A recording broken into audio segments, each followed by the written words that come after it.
everyone, my name is Gail. I'm a senior computer science student at SIT Community. During my junior year, I had the opportunity to spend a semester in Germany as an exchange student at Hochschule Darmstadt or HDA from March to August.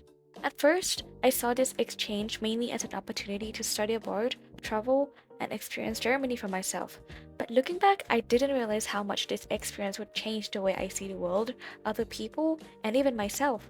And honestly, I believe that if you ever have the opportunity or support to experience another culture, you should try it at least once in your life because sometimes you don't realize how much your environment has shaped you until you step out of it. I chose Germany for several reasons. One of the biggest reasons was actually the HDA scholarship. They provide me monthly stipend that helps me a lot in accommodation, which gave me the opportunity to study abroad. Without this support, an exchange semester overseas would have been so much difficult for me. And I was also genuinely interested in Germany itself. I've always been interested in infrastructure and public transportation, and Germany was one of the countries I wanted to experience firsthand. Darmstadt, my city, was also a great location for me because it's a medium-sized city near Frankfurt, which made it relatively easy to travel around Germany or even another part of Europe. I also wanted to experience Germany academic culture because I have heard that it was quite intensive and encouraged students to think and participate actively. So I went to Germany with a lot of expectation, but some of my experience were also based on assumptions. Before going there, I also heard that German just rude, cold, and I was worried that European might look down on Asian, especially us Southeast Asian. But after actually living there, those assumptions started to disappear. One of the first things I noticed was how individualistic people seemed. People generally didn't seem too concerned about judging you based on where you came from. Instead, they respond to you based more on what you said or how you behaved. And this was especially noticeable in university. In my classes, discussion felt very open. Students could ask questions, suggest different approach, or even point out when something didn't seem right. Professor also didn't always position themselves as someone who had the final answer. Sometimes they would listen to students, think through the idea with them, and even discuss with them together. For example, in one of my robotic simulation classroom, which combined computer science and mechatronics students, some of mechatronics students had really strong foundation in several areas. Sometimes they would suggest a simpler or alternative way of approaching a problems, and what I found interesting was that the professor would actually listen, think about the suggestion, and discuss it within the class. It felt less like the professor teach and then student listen, and more like everyone is trying to solve the problems together. For me, that was quite different from what I used to. One of the biggest cultural differences I experienced was direct communication. In one of my group projects, there was a teammate who wasn't really contributing to the work. Instead of avoiding the conflict or trying to indirectly encourage the person to participate, another teammate of mine told them directly that they needed to contribute. Otherwise, they would be excluded from the project. I remember noticing how straightforward the situation was. Coming from Thailand, I'm more familiar with communication that is sometimes indirect.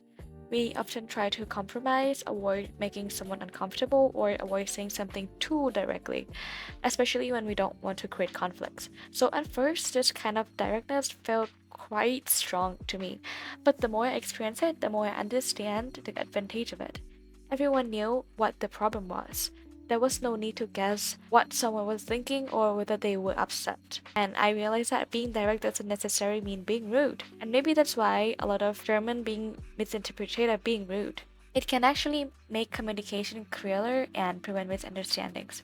And at the same time, I don't think direct communication is automatically better in every situation. What I learned is that directness is useful, but you still need to understand the person and the situation too. That became an important lesson to me. I became more comfortable expressing my own opinion, my feeling, and speak up when I had something to say, instead of worrying about whether I might make someone uncomfortable or not.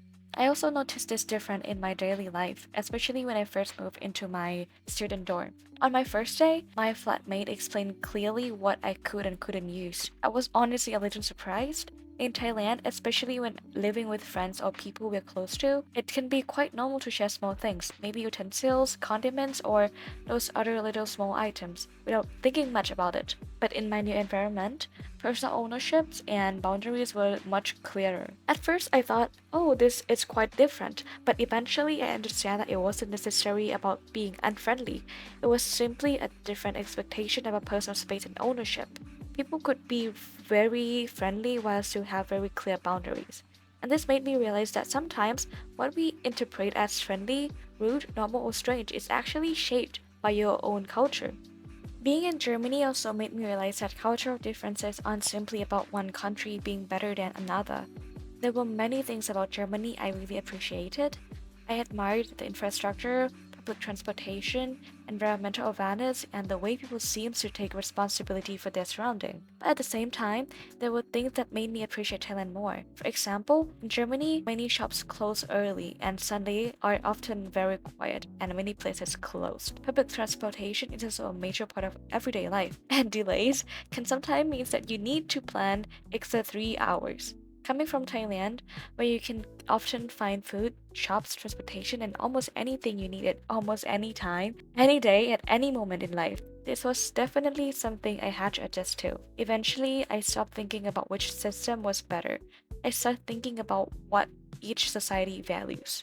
Germany may prioritize structure, boundaries, and environmental responsibility in certain areas, while Thailand offers a level of convenience and accessibility that I really came to appreciate. And I think that is one of the most important things I learned from living abroad. Different doesn't mean better or worse. Sometimes it simply means different priorities. But the biggest change wasn't really about Germany, it was about me. Before this exchange, I had some experience communicating with people from different backgrounds, but I was still quite comfortable staying in what I already knew. Germany taught me that I could handle much more unfamiliarity than I thought. I traveled to places I have never been before. I lived with people from different backgrounds. I joined social events. I met people at university, at the gym, and throughout different activities. And I had to navigate everyday life in a completely different environment. I also learned something important about my own personality. I realized that I can be introverted and still be independent and adventurous. I don't need to become someone who is the most outgoing in the room. I can still be myself while choosing to step outside my comfort zone. I think this is a kind of adaptability that I didn't fully understand before. Adaptability doesn't mean changing who you are to fit in. It means being able to understand your environment, adjust when necessary, and still remain being yourself. Interestingly, one of the hardest part of my exchange was in culture shock. It was knowing that it was going to end. As the semester got closer to the end, I started realizing how limited my time actually was. So instead of staying in my room, I started saying yes more often. I joined social events, I traveled, I met people, I tried things even I wasn't completely comfortable because I knew that this period of my life wasn't going to last forever. And I think that mindset is something I want to carry with me. Sometimes we spend too much time worrying about whether we are ready for something that we forget that opportunity doesn't always wait for us to feel ready. Looking back, my exchange semester in Germany was much more than academic experience. It taught me that the world is much bigger than the environment I grew up in. It taught me to speak up, understand different perspectives, and not to be afraid of trying something new. And the most importantly, I learned that many of the things we consider normal are only normal because what we have always known. Sometimes experiencing another culture doesn't give you a new answer. It simply shows you that there are many different versions of the same answer out there. And that's why I believe that if you ever had the opportunity and support to experience another culture, you should definitely take it. Because you might not only discover another country, you might discover another part of version of yourself. And finally, I would like to thank KMTTIA, HDA International Office, and DDA ADHD Bed Scholarship Program for giving me the opportunity to experience a chapter of my life that I will never forget. And to everyone I met along the way, thank you for becoming part of my journey. Germany may have only been a semester of my life, but the person I became there will stay with me for much longer. So, from Gail, Germany, and all the people we met along the way, until the next unknown. Bis bald! Tschüss!